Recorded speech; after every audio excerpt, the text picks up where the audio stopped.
Boa noite. O ano era 1986.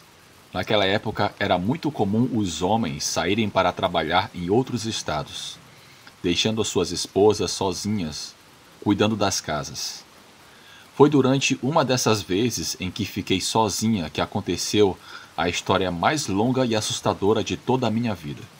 Me chamo Heloísa e hoje tenho 83 anos. Sim, nasci em 1940 e foi em 86 que vivi um dos relatos mais macabros que vou contar para vocês. Naquele tempo era normal os maridos irem trabalhar longe, porque era muito difícil encontrar emprego na nossa região. A gente morava em uma casa muito simples, num terreno bem grande. Era cercado e tinha um portão de madeira grosso que meu marido Raimundo construiu quando nosso primeiro filho João nasceu. Ele estava ansioso para conseguir um terreno e construir nossa casa, mesmo que no início fosse só mato. Eu não gostei muito da ideia, mas era o que dava para ter, e com o tempo a gente foi se ajeitando. Depois de alguns anos, nasceu Lucas e em 1985 eu tive uma menina a quem dei o meu próprio nome. Meus filhos cresceram aprendendo a trabalhar duro, igual ao pai, mas um dia Raimundo conseguiu um emprego em outro estado, junto com outros homens, e só voltava quando terminava o trabalho. Fiquei sozinha com os meus filhos. João, na época, tinha 22 anos e Lucas, 17. Os dois ajudavam bastante em casa, o que era um alívio. Numa tarde, enquanto dava comida para minha bebê, ouvi alguém batendo perto da cerca. Fui ver quem era e levei um susto. Era um homem completamente sujo, todo encardido, como se tivesse rolado na lama. Ele me olhou com uma expressão horrível e eu soube na hora que aquilo não era bom. Ele falou: "Ei, senhora, poderia me dar um pouco de água para beber e, se possível, algo para comer? Eu estou morrendo de fome." Eu respondi que não podia, que tinha pouca comida e nem sabia se ia dar para alimentar a minha bebê direito. Nesse momento, eu senti um calafrio, como se algo me avisasse que eu não deveria ter dito aquilo. Assim que terminei de falar, o homem mudou a expressão e disse: "Você está mentindo, porque daqui eu consigo ver que sua bebê está bem gordinha. E se você não tem nada para me dar, quando eu chegar aí, vou levá-la comigo." Na hora eu fechei a porta, coloquei a minha bebê na rede e reforcei a entrada com uma tábua. Ouvi o homem correndo em direção à porta e tentando arrombá-la. Peguei um velho facão e gritei: "Pode vir, cabra safado, pode entrar se quiser, mas se eu tiver que morrer, eu vou te levar comigo." O homem do lado de fora sorriu e respondeu: "Pois vamos ver então o que você vai fazer quando eu voltar essa noite. Pelo que vejo, essa porta não vai ser difícil de derrubar." Fiquei congelada. O silêncio tomou conta e ouvi passos dele se afastando. Não tive coragem de abrir a porta até ouvir os meus filhos chegando no fim da tarde conversando. Corri até eles com a filha nos braços, chorando, e contei o que aconteceu. João ficou furioso e disse: "Se esse desgraçado voltar, mesmo que venha transformado no diabo, vai apanhar até aprender." Eu o repreendi dizendo que não tinha criado um filho assassino, mas sim um trabalhador. Foi quando Lucas sugeriu: "Mãe, é melhor a gente ir para a casa do vovô. Lá você vai estar mais segura." Recusei a ideia porque já estava escurecendo e tinha medo que aquele homem os encontrasse no caminho. Então João, visivelmente nervoso, quase gritou: "Pois eu vou ficar acordado a noite inteira esperando esse sem vergonha. Se ele voltar, vai se arrepender." Dessa vez não respondi. Entramos na casa e mais tarde pedi para Lucas chamar João para entrar, pois já estava ficando tarde e o homem não tinha voltado. Lucas chamou e João entrou, mais calmo, murmurando que aquele cara era um covarde e que não iria aparecer. Por precaução, decidiu dormir na sala. Eu, mais tranquila, pensei o mesmo. Coloquei a minha filha para dormir e, sem perceber, acabei adormecendo. Não sei que horas eram, mas deveria ser de madrugada quando fui acordada por barulhos na janela do meu quarto e um cheiro insuportável que tomou conta do ambiente. O que estava lá fora parecia se aproximar e se afastar, como se estivesse rondando. Com esses movimentos acordei os meus filhos, que também começaram a ouvir. A coisa parecia saber exatamente onde estávamos e procurava uma forma de entrar. Andava em volta da casa, cheirando por debaixo da porta e parava nas janelas, ficando ali por alguns segundos. Foi quando entendi que o que ele queria era a minha bebê. Sussurrei no ouvido dos meus filhos que o que estava lá fora era um lobisomem. Na hora, os dois ficaram apavorados. De repente ouvimos um golpe forte na janela que assustou a minha filha. Corri para pegá-la nos braços enquanto João pegava sua espingarda e corria para a janela do quarto. Estranhamente, a criatura parou de tentar entrar e tudo ficou em silêncio. Mas esse silêncio durou apenas alguns segundos. Logo, a coisa começou a bater na porta forte e na janela, como se quisesse derrubar uma das duas. Lucas se jogou contra a porta para segurá-la, enquanto João gritava alto, tentando assustar a criatura. Mas isso parecia irritá-la ainda mais. Foi então que ouvimos o barulho de um veículo se aproximando pela estrada, e suas luzes iluminaram toda a casa. A criatura saiu correndo. Quando olhamos, era um caminhão que parou em frente à casa. Pensei que fosse meu marido, mas a voz que me chamou lá fora era de outra pessoa. Um homem visivelmente assustado bateu na porta e gritou: Eu vi aquele demônio tentando entrar na casa de vocês. Vocês estão bem? Subam no meu caminhão. Vamos sair daqui. Eu ainda consigo ver aquela coisa na escuridão. Sem pensar duas vezes, meus filhos abriram a porta, corri com a minha filha no colo e todos entramos no caminhão. O homem arrancou a toda velocidade. Ainda deu para ouvir o som daquela coisa correndo pela floresta, bem perto de nós, perseguindo o caminhão. Enquanto avançávamos, o animal finalmente nos deixou em paz. Depois de rodar vários quilômetros, chegamos à fazenda. Era uma fazenda onde havia vários homens armados e montados a cavalo, fazendo a segurança. O motorista, que se chamava André, disse: Olhem, o dono da fazenda é o seu Ademar. É um velho conhecido meu. Tenho certeza de que ele não vai negar ajuda. Deixem que eu falo com ele. André desceu do caminhão, enquanto eu fiquei com os meus filhos lá dentro. Alguns minutos depois, ele voltou com um outro homem, que abriu a porteira para que o caminhão pudesse entrar. Da varanda da casa, dava para ver um casal, ambos com 50 ou 60 anos. Assim que nos viram, pediram explicações.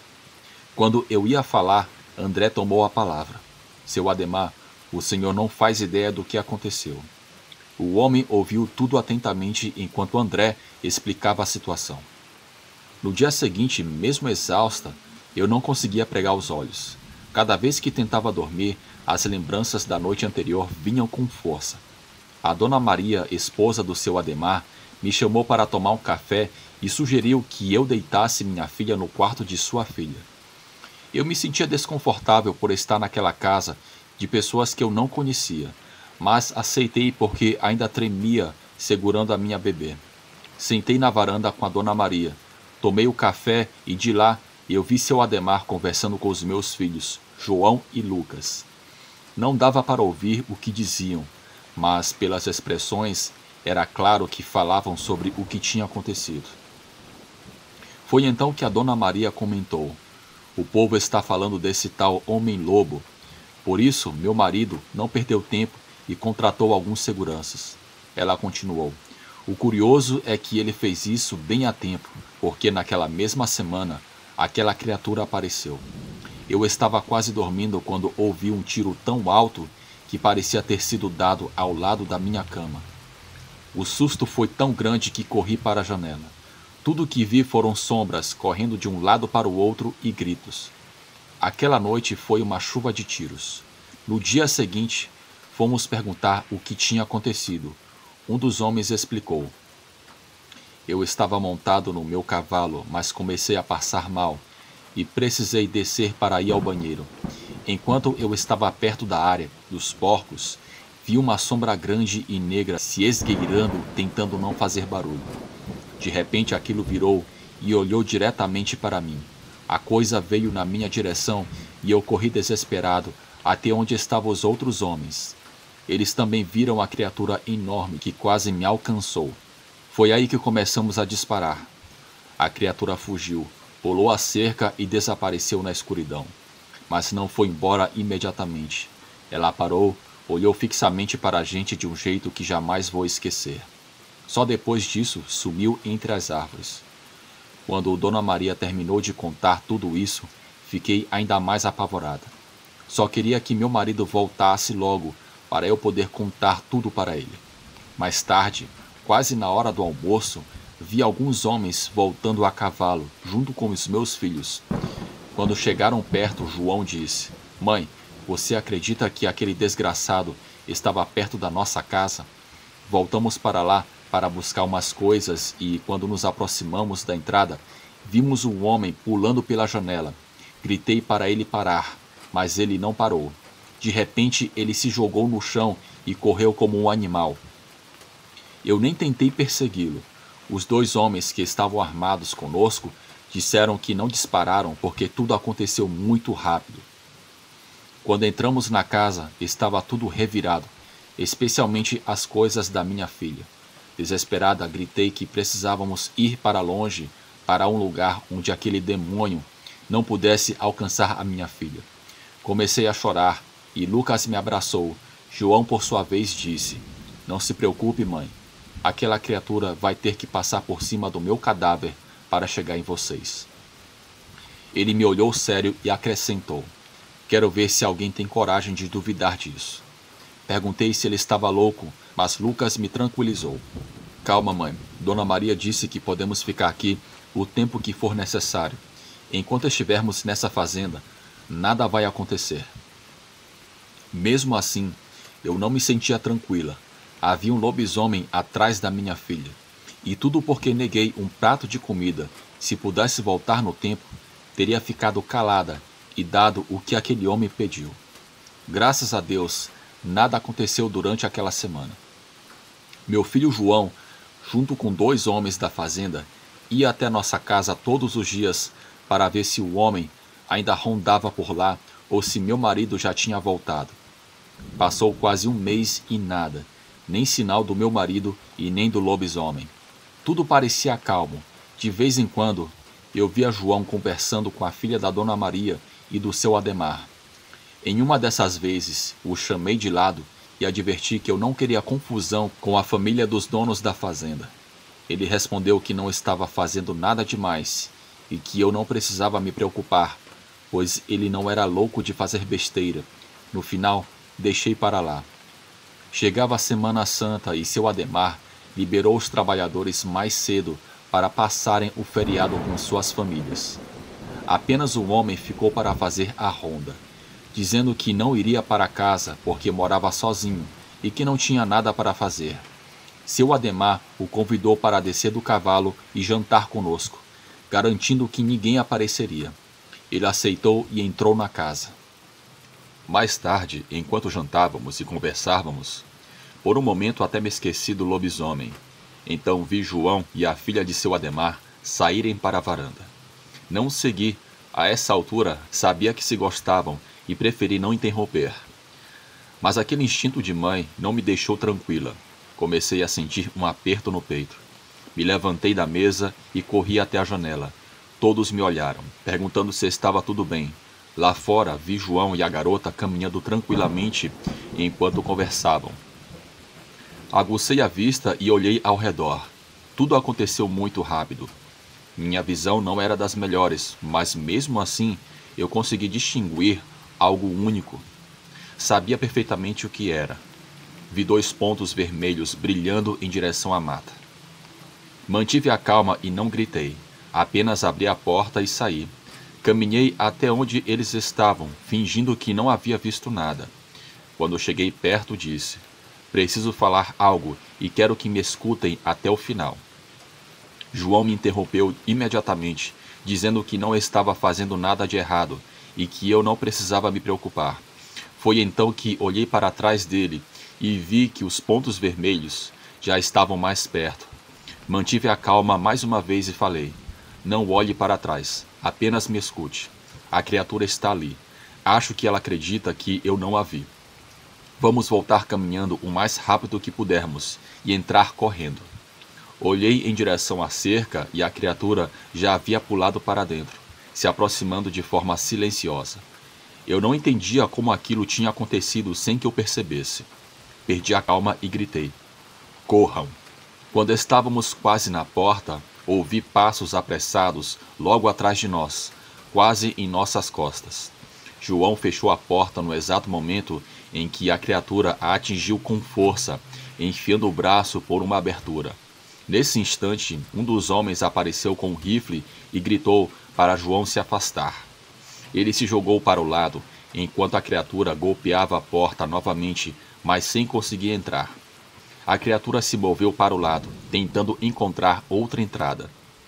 Mas o homem disparou. O ser fugiu desajeitadamente, tentando escapar. O vigia montou seu cavalo e disse que iria atrás dele. Todos pediram que ele não fosse, mas ele insistiu, determinado a matar o monstro naquela noite. A noite terminou com o vigilante se perdendo no bosque e o herói, entre aspas, corajoso, indo em seu encalço. Meu filho queria acompanhá-lo, mas eu não permiti. Isso levou a uma discussão e ele foi para a cama irritado comigo. No entanto, o instinto de mãe nunca falha, e no dia seguinte eu entenderia o porquê. Na manhã seguinte, esperamos pelo retorno do vigilante, mas ele não voltou.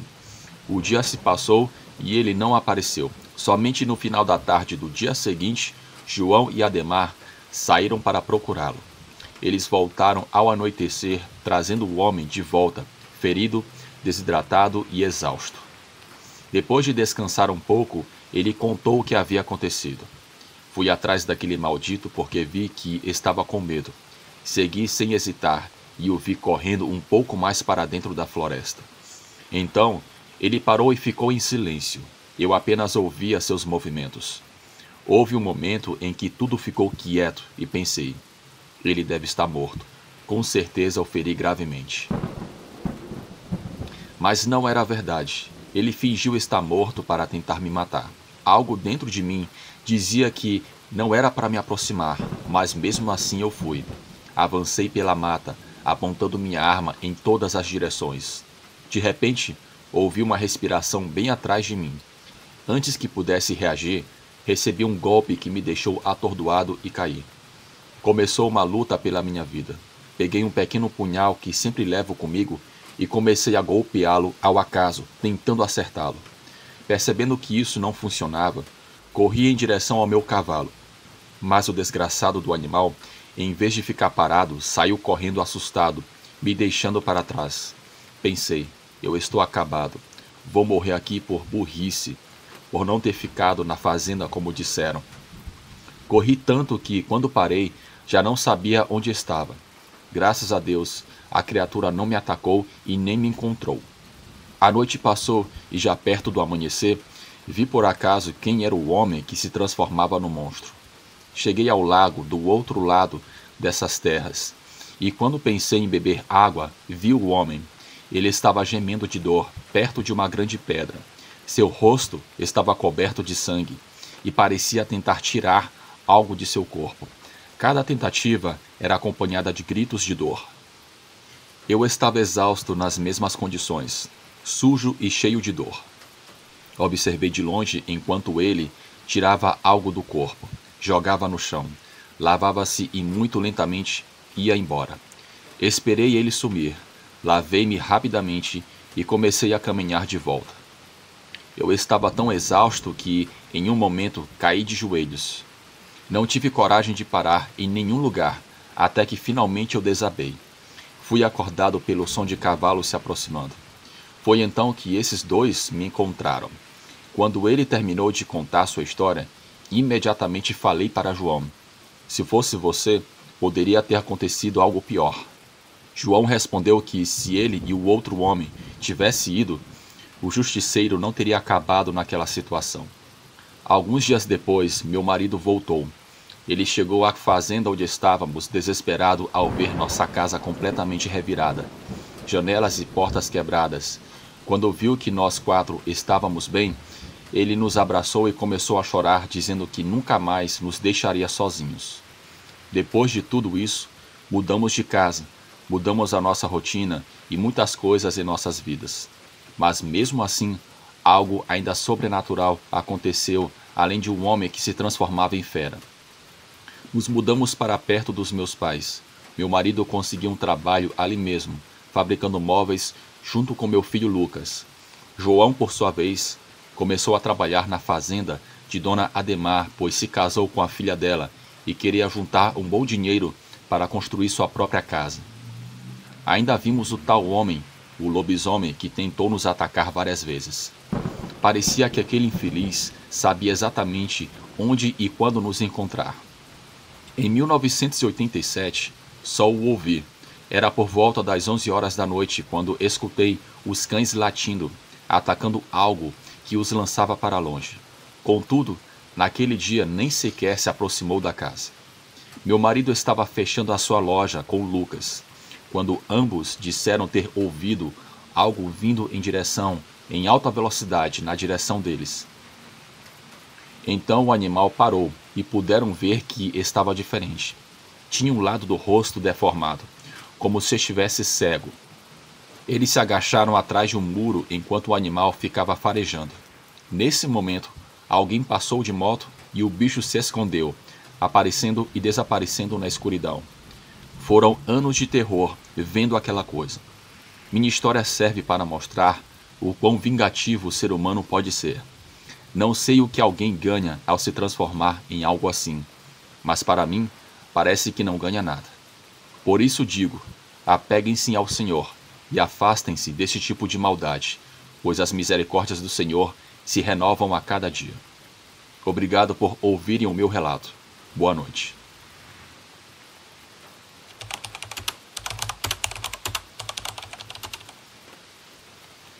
Boa noite a todos que estão ouvindo esse relato. Vou compartilhar com vocês uma série de acontecimentos macabros contados pelo meu bisavô Miguel Mota Correia.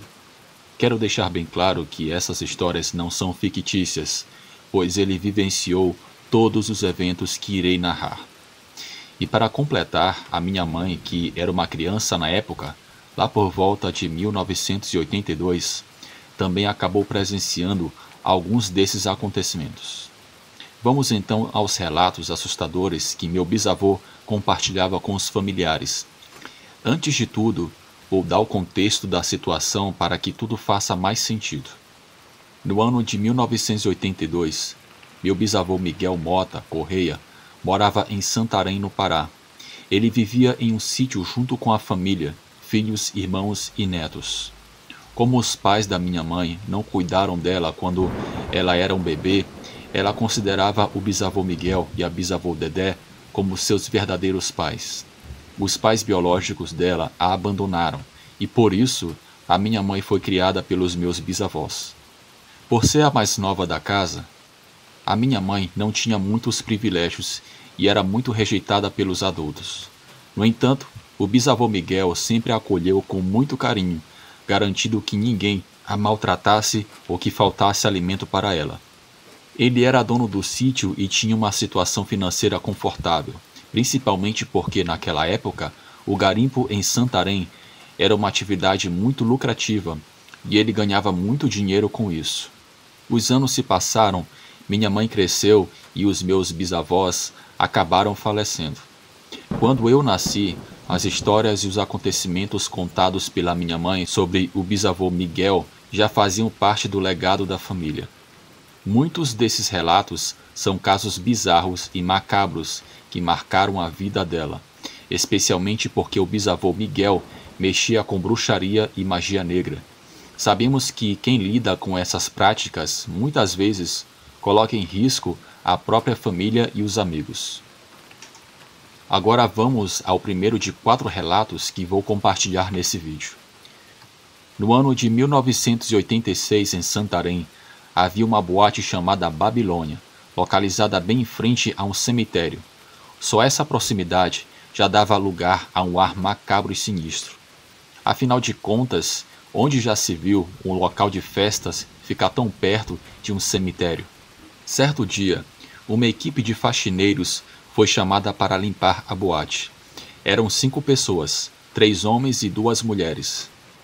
Depois de muito trabalho limpando o chão, as paredes e os cômodos, decidiram limpar o palco onde ocorriam as apresentações. No entanto, assim que chegaram ao local, depararam-se com uma cena assustadora, demoníaca, que jamais esqueceriam. Eles viram um demônio dançando no palco. A figura horrenda tinha 2 chifres negros que se curvavam ao redor da cabeça. Não tinha pálpebras, nem sobrancelhas, tampouco orelhas ou cabelo. Sua face estava completamente deformada, como se estivesse em carne viva. Os olhos pareciam feitos de fogo, e da boca saía uma fumaça misturada com sangue. Era uma fumaça negra. Suas pernas tinham a forma de patas de animal, e as mãos exibiam garras afiadas. No instante em que viram aquela criatura, todos saíram correndo da boate, gritando de desespero. Após aquele dia fatídico, as 5 pessoas tiveram destinos trágicos. 2 enlouqueceram e acabaram morrendo em um manicômio. Uma delas deu cabo de sua própria vida, e as outras 2 morreram de forma cruel e misteriosa. A segunda história aconteceu da seguinte forma. No sítio do meu bisavô Miguel, uma de suas bisnetas, Sofia, irmã da minha mãe, começou a notar algo muito estranho. Os cães latiam intensamente todas as noites, sempre no mesmo horário, apesar de não haver nenhum animal ou pessoa desconhecida por perto. Curiosa, Sofia começou a observar os cães pela fresta da janela. Notou que os latidos sempre começavam exatamente a 1h da manhã e cessavam a 1h24. Achando que aquilo era muito esquisito, ela perguntou ao bisavô Miguel por que isso acontecia. O bisavô, com um olhar sério, respondeu: Sofia, minha neta, você quer mesmo saber o que eles veem? Sofia, intrigada, respondeu: Quero sim, eu quero saber o que eles estão vendo. Então ele disse: Para descobrir, você precisa fazer o seguinte. Da próxima vez que você der banho nos cães, colete um pouco da remela dos olhos deles e passe nos seus próprios olhos. E quando eles começarem a latir à noite, você vai até lá e olha para ver o que eles estão vendo. Disse o bisavô Miguel, ciente da atrocidade que Sofia testemunharia. A Sofia, bem feliz e curiosa, agradeceu ao avô. Tá bom, eu vou fazer isso ainda hoje, disse ela, indo dar banho nos cães. Naquele mesmo dia, depois dessa conversa, a Sofia foi dar banho nos cães e durante o banho ela pegou um pouco da remela dos cães e esfregou nos próprios olhos, seguindo o que o bisavô Miguel havia dito. Por volta de 1h da manhã, novamente os cães começaram a latir, aparentemente sem motivo nenhum. Sofia, que naquela época tinha 12 anos, foi até a porta de entrada da casa e começou a espiar os cães que estavam perto da cerca do sítio. Eles estavam latindo desesperadamente. Sofia ficou mais um pouco olhando pela fresta da porta e quando olhou para o céu, viu o motivo dos cães latirem tanto durante a noite. Segundo ela, viu 2 criaturas muito estranhas e bizarras que estavam no ar e ficavam sobrevoando o sítio. Uma dessas criaturas ficava puxando o rabo de um dos cães, enquanto os outros ficavam com medo e corriam, e o quarto cachorro ficava rosnando para as criaturas, que se assemelhavam a humanos. Porém, eram deformadas, com asas negras e pés semelhantes ao de cabra, e possuíam chifres negros na cabeça, com uma face totalmente diabólica e macabra. Foi quando uma dessas criaturas percebeu que Sofia estava olhando pela porta, e uma delas acabou indo em direção a Sofia, correu para dentro de casa, mas a criatura atravessou a parede e a atormentou até que ela desmaiasse. Sofia acabou ficando transtornada depois de ter visto aquelas 2 criaturas que a torturavam psicologicamente. Ela teve que ser enviada para a cidade para poder se recuperar do trauma sofrido naquela noite e nunca mais quis voltar para perto daquele sítio. O bisavô Miguel sabia o que ela iria ver e, mesmo assim, deu as instruções para que ela pudesse presenciar toda aquela atrocidade. O bisavô Miguel sabia o que ela iria ver, e até hoje nos perguntamos o porquê ele fez isso. Pobre Sofia, até hoje ela não se recuperou do trauma sofrido. O terceiro relato foi que, há muito tempo, em um sítio próximo ao sítio do bisavô Miguel, havia uma família de aproximadamente 11 pessoas, pois naquela época era normal as famílias serem bem grandes. A casa era bem espaçosa. A família tinha um bebê de 8 meses que trazia alegria para casa e sempre dormia em um berço, geralmente após o almoço. Em um certo dia, enquanto a mãe do bebê estava preparando mingau para dar ao filho, que estava no berço dentro do quarto, de repente ouviu-se um grito seguido de um berro terrível. No mesmo momento em que a mãe ouviu isso, ela correu para ver o que estava acontecendo com o filho. Assim que ela entrou no quarto, presenciou o berço do seu filho jogado no chão. Mas o bebê não estava lá. Os lençóis do berço estavam completamente rasgados e a madeira que fazia o cercado do berço estava quebrada. Desesperadamente, a mãe correu por toda a casa e avisou aos familiares sobre o que tinha acontecido. Em pouco tempo, toda a família começou a procurar nas redondezas da casa. Todos estavam desesperados à procura do bebê. Foi quando um dos jovens da família viu uma porca nos fundos da casa com o bebê. O menino gritou em pânico e a família foi correndo para ver a porca, tentando tirar a vida da criança. Mas quando a família chegou ao local, a porca correu para o meio do mato, que ficava atrás da casa. Todos na casa seguiram o animal, pois tudo indicava que a porca havia tirado a vida do bebê. A família levou facões e armas, mas nunca conseguiram matar o animal, pois ele desapareceu sem deixar rastros. A família daquele sítio ficou totalmente destruída, mergulhando em uma depressão profunda, o que fez com que alguns membros da família dessem cabo de suas próprias vidas. O quarto e o último relato aconteceu em uma noite de domingo, por volta das 9 horas. Em uma boate em Santarém, um rapaz que havia conhecido uma garota, que por sinal era muito bonita, viu-a dançando. Ela tinha cabelo curto até os ombros e um olhar encantador que encantava qualquer macho. Esse rapaz se aproximou da menina e a convidou para dançar com ele. O nome da garota era Alicia, e ela aceitou o convite, dançando com o rapaz a noite toda. Até que, em um certo momento da dança, a garota lhe deu um beijo, e ele em seguida lhe presenteou com um anel. O rapaz ficou surpreso, pois tudo aconteceu muito rápido. Ele colocou o anel no dedo dela e perguntou se ela queria namorar com ele. Alice acabou aceitando. Foi tudo muito rápido. Depois que os dois saíram da boate, o rapaz foi deixar Alicia em sua casa. Ele viu quando ela entrou e antes de fechar a porta, ela olhou para trás, deu-lhe um sorriso e acenou com a mão. Depois daquela noite, ele voltou à casa dela para conversar sobre o namoro, pois tudo havia sido muito rápido. Ele bateu na porta e quem o atendeu foi uma senhora que aparentava ter uns 80 anos. Então ele perguntou: "Boa noite, a Alicia se encontra?" A senhora olhou para ele e perguntou: "Que Alicia?" Ele respondeu: "Alicia, eu a deixei aqui ontem.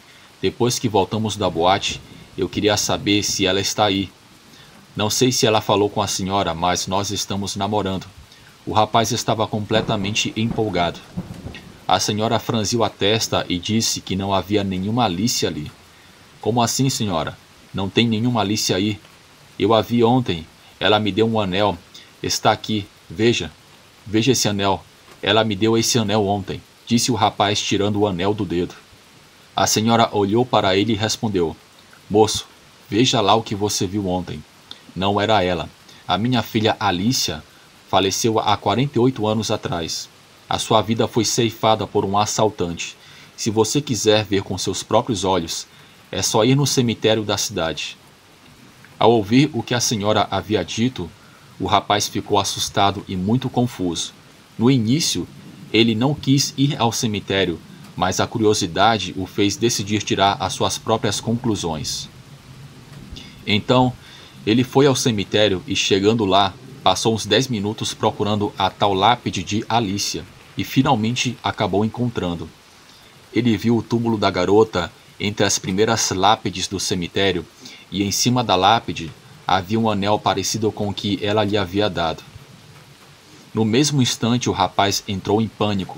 Ele ficou louco, pois viu a foto da menina na lápide e não fazia sentido ela ter dançado com ele, já que ela estava morta. Depois desse dia, ele nunca mais foi o mesmo, pois foi internado em um hospício e nunca mais saiu de lá. Durante as noites, só se ouviam os gritos de medo dele. O coitado ficou tão maluco que teve que ser colocado em um tratamento rígido e ficou lá até o último dia de sua vida. Bem, pessoal, esses são os relatos contados pelo bisavô Miguel.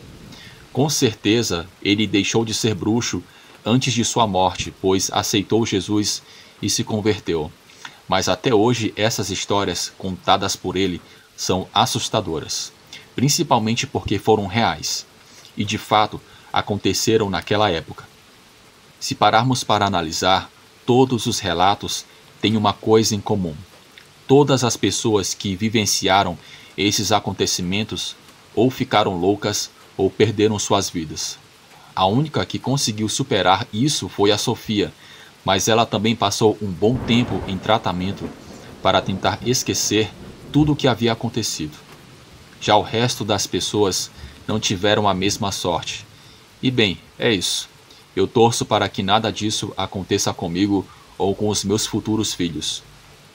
Enfim, eu me chamo Emanuel e desejo uma boa noite.